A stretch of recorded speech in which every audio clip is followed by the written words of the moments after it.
Welcome to Michigan Condo Voices, where real co-owners and real Michigan communities come together. We break down the issues that matter most with clarity and transparency. Let's get into today's episode. Hi everyone, I'm Stephanie and welcome to Michigan Condo Voices. There's something I need to say up front because it matters. This is a mistake I made. For a long time, I assumed I understood how things worked in my community.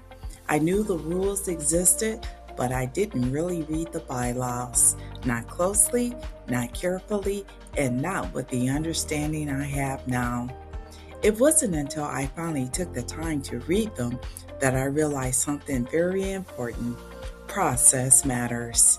And knowing it changed everything. It's about awareness. Let's start with what bylaws actually are and why they matter.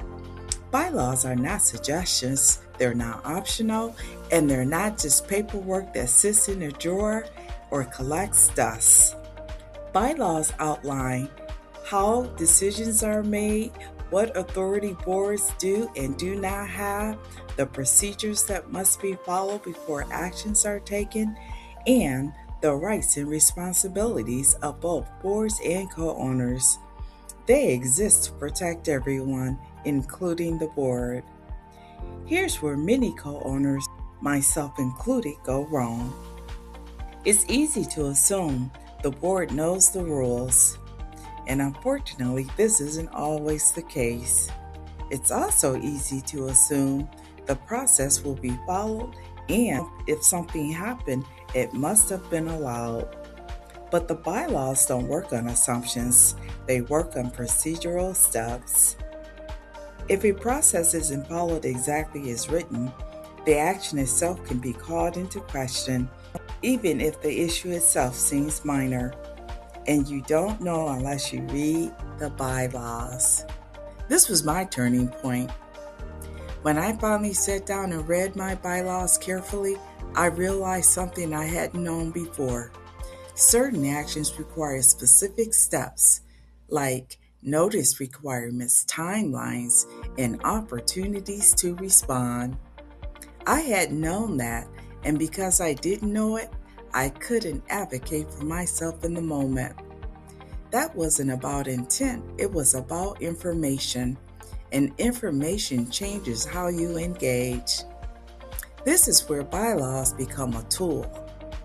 Reading your bylaws helps you ask better questions, frame requests more clearly, understand when something is discretionary versus mandatory, know when patience is required and when process matters, and whether boards make the right decisions.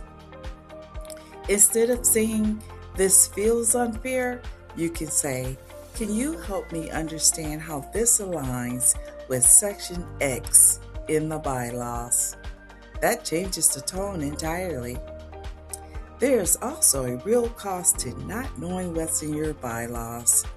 When bylaws aren't understood, co-owners feel powerless, boards may overstep their authority, frustration builds quietly, and trust erodes over time. And very often, conflict escalates not because people disagree, but because they're operating from different levels of information. So reading your bylaws won't prevent every issue, but it will change how you show up. It turns confusion into clarity, emotion into understanding, and reaction into informed participation. If you haven't read your bylaws yet, this might be a good time to start. Not to challenge anyone, but to understand the framework that you're living in, because that knowledge matters.